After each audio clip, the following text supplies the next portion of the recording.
যে আমি আসলে এটা যখন সূত্রপাত হয় আপনার আরেকটা থেকে পৌনে তিনটার মধ্যে হয়। এটা শুরু হয় আপনার কুরিয়ার সার্ভিসের পাশে একটা স্কাই ভিউ একটা আপনার এয়ারলাইন্স ওখানে হয়।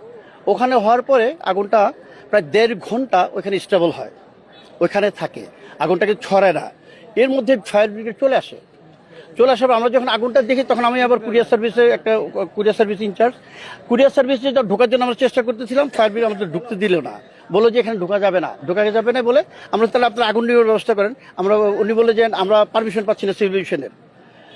এরকম করতে করতে করতে করতে করতে আগুনটা চলে আসলো আপনার স্কাই ভিউতে, চলে আসলো আপনার এই যে কুরিয়ার সার্ভিসে ডিএচএল এর আপনার 3rd টার্মিনাল যে চলে আসলো ওখানে ফ্যাব্রিক ডিএচএল থেকে পুরো ছড়ায় গেল। কুরিয়ার সার্ভিসে আগুন ধরা শেষ হয়ে গিয়ে চলে আসলো আপনার ডিজিআর, যেটা ডেঞ্জারাস গুডস বিমানের 2 নম্বর গোডাউনে। এইটুকু পর্যন্ত কিন্তু আসা প্রশ্নই ওঠে না।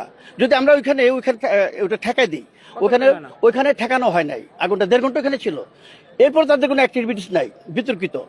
ওইখান থেকে চলে গেল আপনার আগুনটা সরাসরি চলে গেল কোথায় আপনার 2 নম্বর গোডাউন থেকে আপনার 3 নম্বর গোডাউন থেকে 2 নম্বর গোডাউনে ওয়ার হাউস, যেটা ওইখান থেকে চলে গেল আপনার 1 নম্বর গোডাউন, যেটা আপনার ইলেকট্রনিক্স, তারপরে বিভিন্ন গিফট আইটেম যেগুলি যা আছে সবগুলিতে চলে যাওয়ার পরে ওনারা আগুন নিভাতে পারছেন। আমি বলছি আপনারা যদি আগুন নিভাতে না পারেন, পানি না থাকে বলেন, আমি আমার এখান থেকে পানি দিই, আমার পানি লাইন আছে, ওই যে ফায়ার ব্রিগেড দেওয়া যায় না, ওনারা পানি মারতে পারবে না, সমস্যা কিছু সমস্যা, পানি আগুন বেশি জ্বলবে।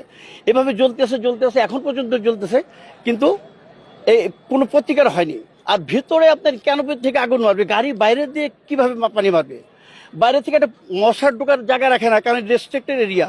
ওখান দিয়ে পানি আমি কিভাবে মারবো? আমার মারতে হলে আমি ক্যানোপিতে ঢুকে যাবো 8 নম্বর গেট দিয়ে, ঢুকে আমার পুরো ওপেন, তখন আমি গাড়ি পুরো ভিতরে ঢুকাই দিব, ঢুকাই দিয়ে তখন আমি পানি মারবো, আগুন নিবে।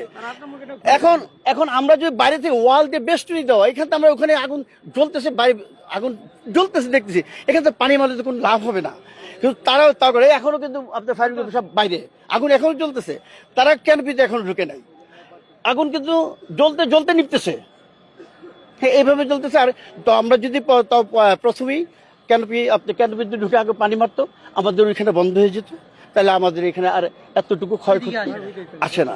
হ্যাঁ, সহজে এর চেয়ে বড় 1913 সালে যেটা কুরিয়ার আগুন লেগে এর চেয়ে ভয়াবহ আগুন হয়েছিল, কিন্তু তখন আমি ছিলাম কুরিয়ার সার্ভিসে, আমরা আগুনটাকে এদিক থেকে প্রোটেক্ট দিচ্ছি যাতে এদিকে না আসে, যাতে কেমিক্যাল গোডাউন না আসে।